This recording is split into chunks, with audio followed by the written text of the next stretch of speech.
Public relations is, of course, pivotal to good governance, and when you're talking about good governance, it is, of course, the love of the people at heart by government of the day. And we said last week that the two are very, very germane. They are just like strings where one cannot do without the other. And that brings us again this week to our subject of discussion, public relations and governance. My guests are still in the studios with me. Join me as I welcome Mr. Lekon Okechukwu. He's a political affairs analyst. You are welcome, sir. Thank you very much. I also have a veteran public relations practitioner. He's also a teacher of public relations. Join me as I welcome Dr. Goke Raouf to Your Image District again. You are most welcome, sir. Thank you very much. And not leaving out our regular guest on this show, Dr. Shola Adeosun is a public affairs analyst. You are most welcome once again, sir. Thank you very much. Yeah, last week we set the pace for this discussion, and we talked about COVID-19, post-COVID-19, good governance, and the rest of them. But this week we'll shift our discussion a little bit, though still under the umbrella of good governance. But this time around, we want to take a cursory look at recently the president, of course, gave Executive Order 10, 2020 for autonomy, a financial autonomy to state judiciaries generally and state houses of assembly. And what will be the benefit of this? What would this enhance? Will it enhance good corporate governance in the country? And we start our discussion from there. And let me start from our political scientist, a public affairs analyst, Mr. Lekon Okechukwu.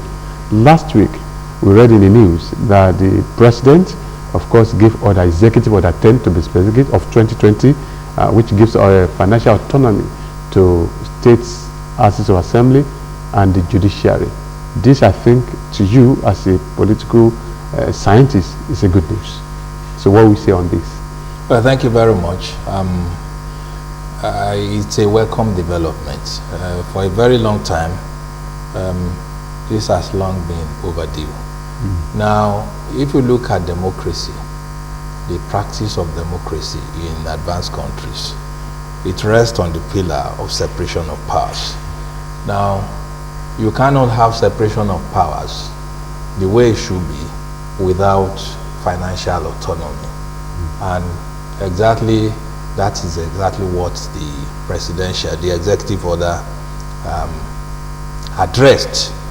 Now, having said that, I think you also are aware that this has been something that has been in the works for a very long time. The National Assembly, in conjunction with the State Houses of Assembly, have tried to put this in place. But because of executive interference from state governors, it has not seen the light of the day. And what the president has just done was to say that, look, there is a need for what we call decency at the state level. Decency in quote. What you find at the state level when it comes to executive, legislative, or even judiciary relations is a master-servant relationship. The legislature, the judiciary are appendages, in quotes, of the executive. And this does not bode well for development. You have a situation where organs of government that are supposed to be equal are becoming more or less seen in a master-servant relationship. Like subservient to... Yes, that one arm of government is subservient to the other. And that is to say that over the time, over years, since we started practicing democracy, the executive has held sway. Whereas there should be proper checks and balances among the three arms of government. When you have legislatures, judiciary, financial situation being tied to executive approvals at their whims and caprices, you definitely cannot have the kind of scenario that would engender development. And that's what that executive order has tried to address. Well, thank you very much. Let me go back to Dr. Goke Raouf. He has actually set the pace for our discussion. But let's take a look at the judiciary. Over the time, there has been a lot of public outcry on the delay of justice in the judiciary. And with this financial autonomy, do you think there will be speedy process of justice in Nigeria? Because oftentimes we also have the problem of delayed justice. We have prisons being congested because there is delay in justice. And with this, do you think it's only on financial areas that do you think justice is being delayed? And with this development, do you think there will be headway? Of course, I do not think that the delay in dispensation of justice was tied only to financial resources. I never thought so. I rather would say that there still are shortages here and there, which of course the judiciary would know how to really handle better with the present situation of it. We know how to handle better with the present situation that we have found ourselves. See, the issue with the executive order 10 is that the way I see it is that attempt is now being made to ensure that that definition of democracy is properly given a bite. And that is that it is an authoritative allocation of resources. Where that's a starting point. Now we know that this arm has the financial resources that it requires given to it and all of that. So let them come up with budget. Let them now do whatever they think should be done with what they have in terms of financial resources. That, I think, will help. But you see, it is not yet to who. Don't forget that the issue of autonomy does not start or end the judiciary and the House of Assembly. The local government has always been there. And of course, all attempts to actually make the local government autonomous have been scuttled by the various governments of the past. But you want to give something to this present government. You recall that an attempt was made to at least strengthen the local government in terms of ensuring that, of course, they become a little autonomous. And that was with the introduction of the NFIU, which the government did some time back. That was there. And now we have this. We hope and hope very seriously that, of course, something will happen. But it is important also to remind us that the autonomy, the autonomy of a thing is not something that just happened, just like we said, the Kokitoku said. The thing itself was signed, was executed by the 8th Assembly. And of course, the governors found ways of ensuring that the president did not sign it, all of that period. Somebody was even saying that, of course, it was blackmail. That if you want to get the second time, you won't touch it. Some people said so. But at least after that, they had signed it. But despite signing it, they were not going to implement it. So what the executive order 10 has done is to give a bite, is to ensure that that act is implemented.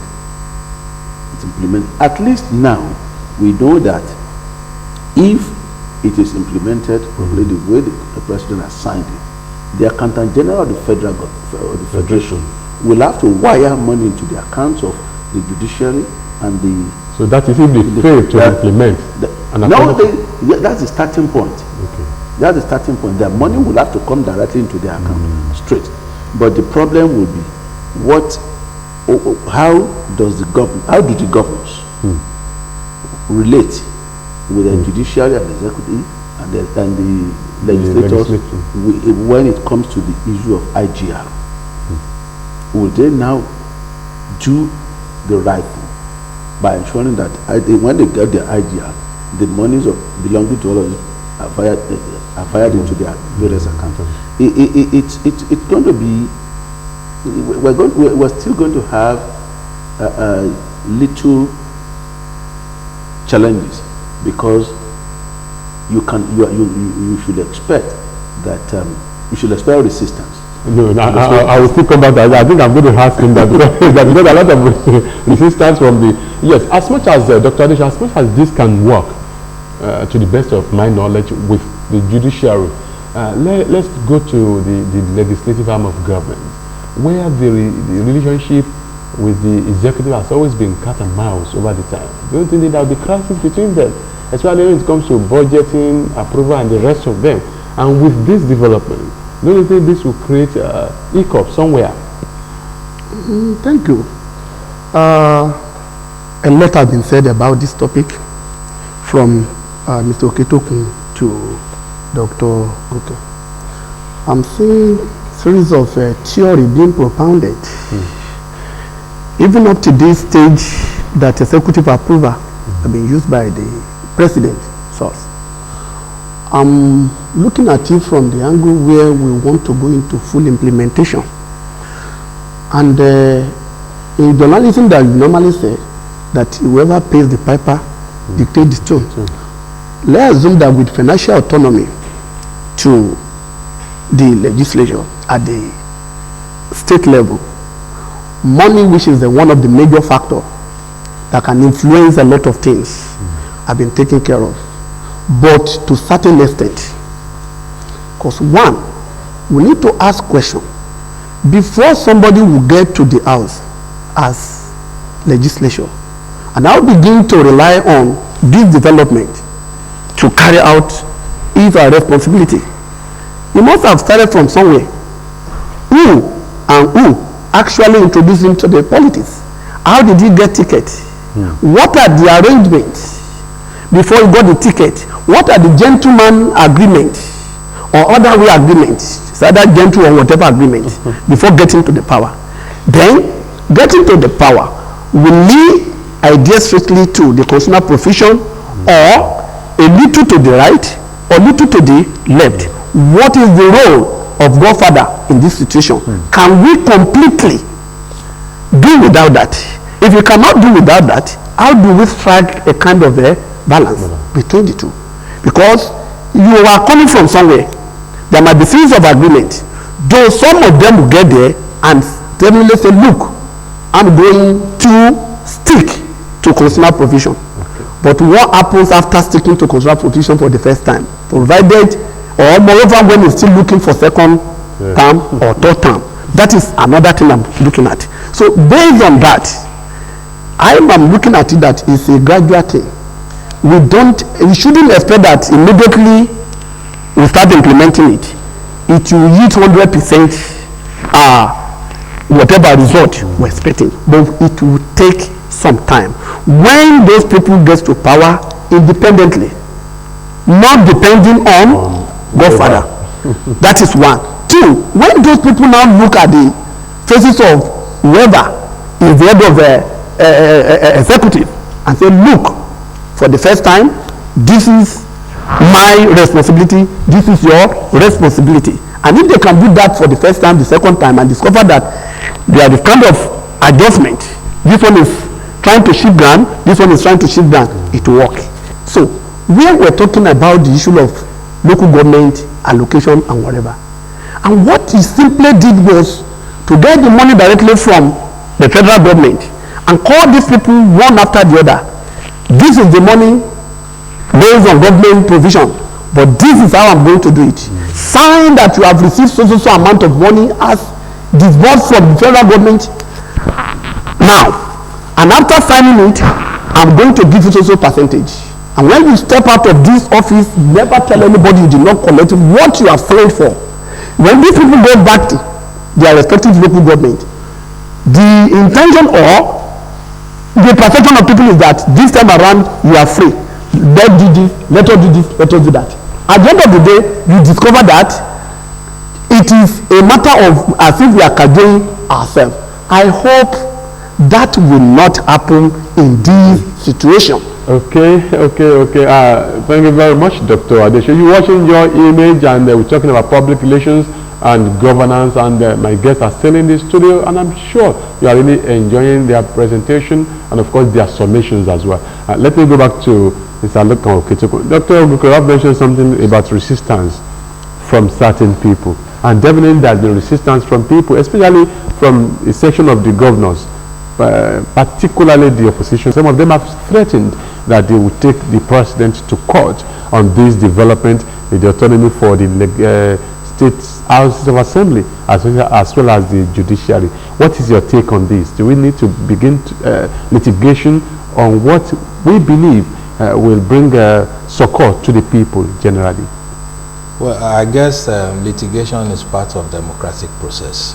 You cannot have a democracy without testing certain constitutional matters in court. So that's the beauty of democracy. Now, having said that, I also want to say that the president signed an executive order does not mean that right from day one, as Adeosun has said, everything is going to be just fine. There are hurdles to cross, and that is what happens when you put in place a new thing. When you now have autonomy for state legislatures and state judiciary, there will be need for certain adjustments, and initially things may not work out well. But all in all, I guess the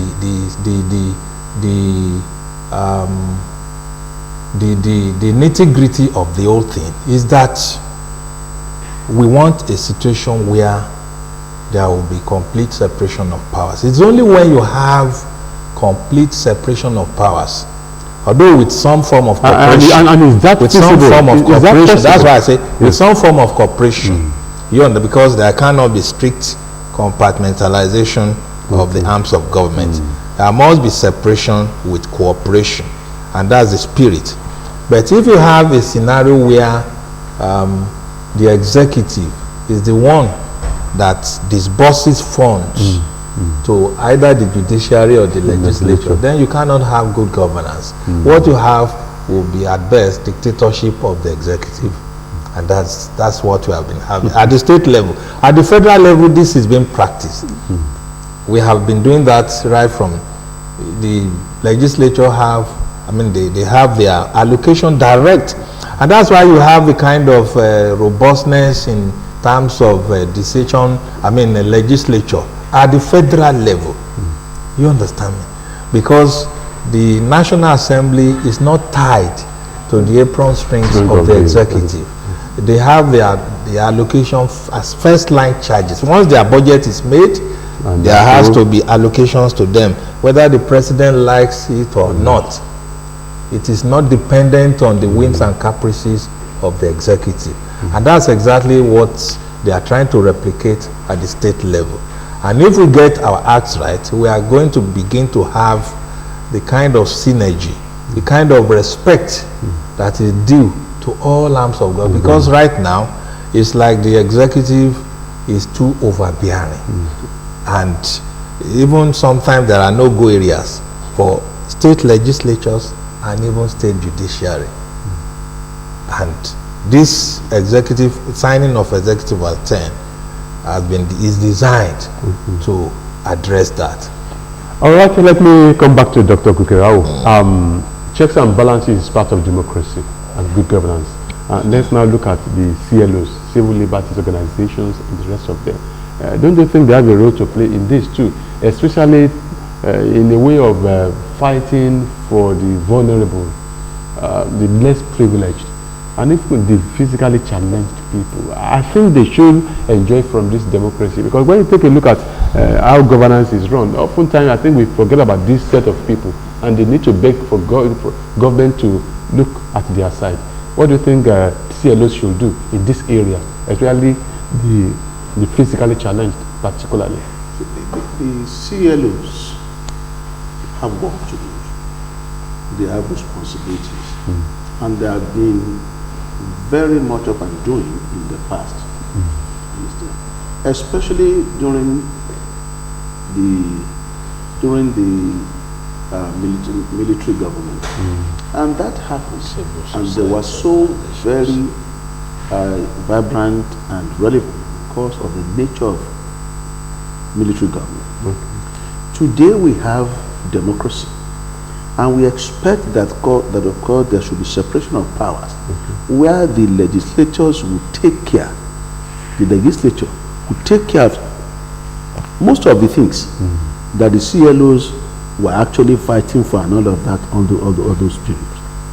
But because there was no real separation of powers in the past, it became very difficult for legislature in the state to be particularly functional and effective. Therefore, so many areas lay there that ordinarily they would have wanted to simply just even help us, but never found it difficult to, because of the overbearing nature of the executive over time. You will recall in the state here, on 2 occasions, some of the civil liberty organization, one of the NGOs, had assisted in ensuring that, of course, the blind and the laws were made to protect the blind, the physically challenged, and all of that. The government before the last one couldn't get it done. At the end of the day, by the last legislature during Amoso's administration, succeeded in coming up with a law, an act on the physically challenged.